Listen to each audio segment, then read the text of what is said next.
A very good morning. So, just caught a glimpse of myself. It would be fair to say the energy of this video may not be quite where it has been. Feeling pretty rough, and obviously the best course of action when you're feeling pretty hungover is to dust off the neon pink ladies wig, get that bad boy on, and record an episode of the Corona Diaries called Why the Pink Wig. So me and Anna just had a little debate upstairs. She said I shouldn't put it on. I argued that you can't really record an episode called Why the Pink Wig and not wear the pink wig. And then I've just vetoed her because at the end of the day, this is my YouTube channel and she can set her own up. So, on a serious note, there is a message here. And you're just going to have to try and look past the fact that I've got this sexy little number on. When I set this YouTube channel up, you will remember that I chose to have the icon of me in this wig. And I did that first and foremost just to have a bit of a laugh, really. Not take myself too seriously, maybe bring a smile to a few people's faces and maybe just spark a little bit of interest. What's that silly bugger doing in that wig kind of angle? But at the same time, there was like a subliminal message behind it, because effectively, these videos are self-help kind of motivational style videos.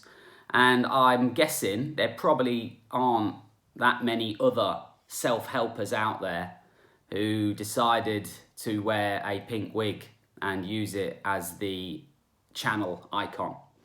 And actually, when I launched the channel, I did get one or two messages from people who I really respect and I know really respect me, just saying, just watch the first few videos, the content's really good, I think you should change the picture though. and I get where they're coming from, genuinely I do.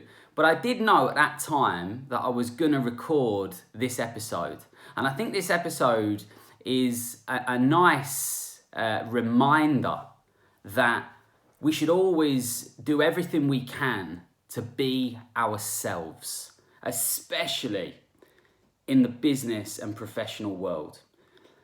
And I'm not saying that, my penchant is dressing up in ladies' wigs. That's not really the message here. The message here is I didn't want to have that stereotypical icon of that kind of motivational speaker, because I believe very, very strongly in building your own culture and being true to yourself, and how much success and positivity that brings to any occasion, really. And I think there are a number of people out there, in fact, clients of mine and people that I know, that are deciding that they won't be able to do whatever it is they want to do because they've convinced themselves that they're not the right type of person to do it. And that is really sad, but I totally and utterly understand it. And I understand it because I speak from experience. And I'm just going to tell you a little tale about me and my organisation and how it's grown and my fears before we started to grow the company of me employing people.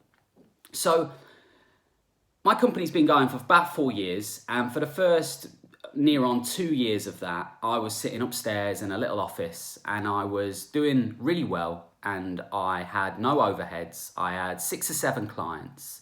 I loved what I did. I was helping people on a daily basis, and I was building up a nice little bit of capital in a business account. I felt great. I had a bit of security, and I had big dreams, big aspirations, and a vision of where I wanted to take the business in the future. And then inevitably, the only way to really grow the organisation and take it where I wanted to take it was to employ staff. And although I was pretty sure, given the right environment and given the right candidates, I was pretty sure I'd be quite good at employing and being that leader within the room. But at the same time, I was really quite worried about it. And I was worried for one main reason. And that was because I had convinced myself that my personality was not going to lend itself to that type of role. I convinced myself that because I'm such a joker, because I'm such a piss taker, because I don't take myself too seriously, that was going to give the wrong impression at work. I convinced myself that because when you watch films or you watch documentaries or you watch these things like The Undercover Boss, 9 times out of 10, these guys are quite stereotypical. They're incredibly professional. They're quite straight-laced. They're very, very intelligent. They're very firm and strict and don't seem to take any shit from anyone. And there's a lot of those things that, you know, I don't tick a lot of those boxes. So naturally, I wanted my company to grow, but I was actually, if I'm being honest, really, really worried about being that person, becoming a leader.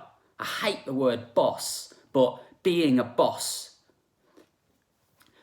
So when I first took the plunge and I employed Mike, who was my first ever employee. Mike, I know that you are watching these videos. I love you to bits. Thank you once again for joining me on this weird and wonderful journey that we're on. I remember Mike's first day and I remember Mike's first week. And the reason I remember it so well is because I decided that I was going to have to change to be the person that kept Mike in line, that Mike looked up to, that Mike felt as though he wanted to work for. And believe it or not, that week I can still remember because it was a really quite long week. I was trying to work out exactly what it is a boss does in any given situation. And of course, if you've ever tried to be somebody you're not for any prolonged period of time, you will know that it tends to have a shelf life. And at the end of the day, when you're sitting in a 2-man office, the real you is definitely going to come out at some point. And it was probably somewhere through week 2 that something happened and I just couldn't hold it anymore. And I splurted out something which was wholly probably inappropriate. And, you know, me and Mike had a right laugh about it. And that broke the ice. And I can honestly say that I don't think me and Mike have stopped laughing for the last year and a half. We haven't stopped laughing. We don't take ourselves too seriously. None of my boys do. Me, Kieran, Sam, Mike, you know, we love being in that office and we have a real camaraderie, which is, you know, one that is built around humour and having fun. But at the same time, the company's turnover has tripled in a year and a half. The client base has tripled in a year and a half. If this hadn't have happened and we hadn't have all been ended up, you know, locked in the room in our houses, I was probably going to end this year maybe with 8 of us across the different services that we offer. And I have done so by completely being myself. And the message this morning is this. It's not about how great I've done, it's this. If you are, like I was, worried that you're not the right person to maybe employ somebody, you're not the right person to build fitness into your daily lives, you're not the right person to do X, Y, and Z, then believe me when I say that as long as you are hardworking, you are patient, you are dedicated and committed to whatever it is you're doing, and you do that consistently, you can be whoever you want to be. And you will be successful, and you will inspire people. And maybe one day you too will be able to do a YouTube video in a pink neon wig. I'll catch up tomorrow. I hope you enjoyed today.